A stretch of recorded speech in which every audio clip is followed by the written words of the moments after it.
Magandang araw sa inyong lahat at welcome sa aking channel.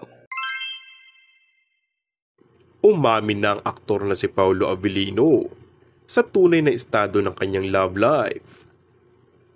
Sa isang interview na paamin si Paulo na may nagpapatibok na ng kanyang puso nang tanungin kung single o taken na ba siya. Ayon din sa aktor, sa isang relasyon, kailangang intindihin ng kapareha kung ano ang pinanggagalingan nito. I think we have to empathize with your partner. And for sure, marami kasing problema along the way. Kailangan mong lumaban. Kailangan mong intindihin kung saan nanggagaling yung partner mo, ayon kay Paulo. So now talaga, mas naging ano ako, siguro understanding. Kailangan na nun. Aniya pa. Ayon pa kay Paulo, mga edad 39 at 40 ang ideal age ng pagpapakasal.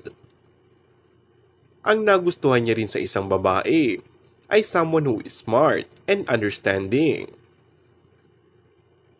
Say ng ilan, parang si Kim Chiu na nga ang pinasasaringan ni Paulo na gustong pakasalan.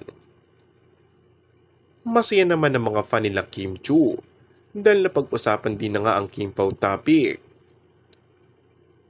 Pero ano ang pakiramdam niya na ang lakas ng tandem nila ni Kim o Kim Pao? I'm very appreciative for them to keep on posting, keep on tweeting. That takes time and effort. And I appreciate time and effort. Chika niya. Pero sa mga fan, sapat na yung para kiligin sila. In-assume nga agad na sila syempre ni Kim ang tinutukoy ni Paulo. Wow, Paulo is giving hint already that he's not single. As a Kim Pao fan, so proud of him for being honest. Hindi na kailangan maghintay ng confirmation.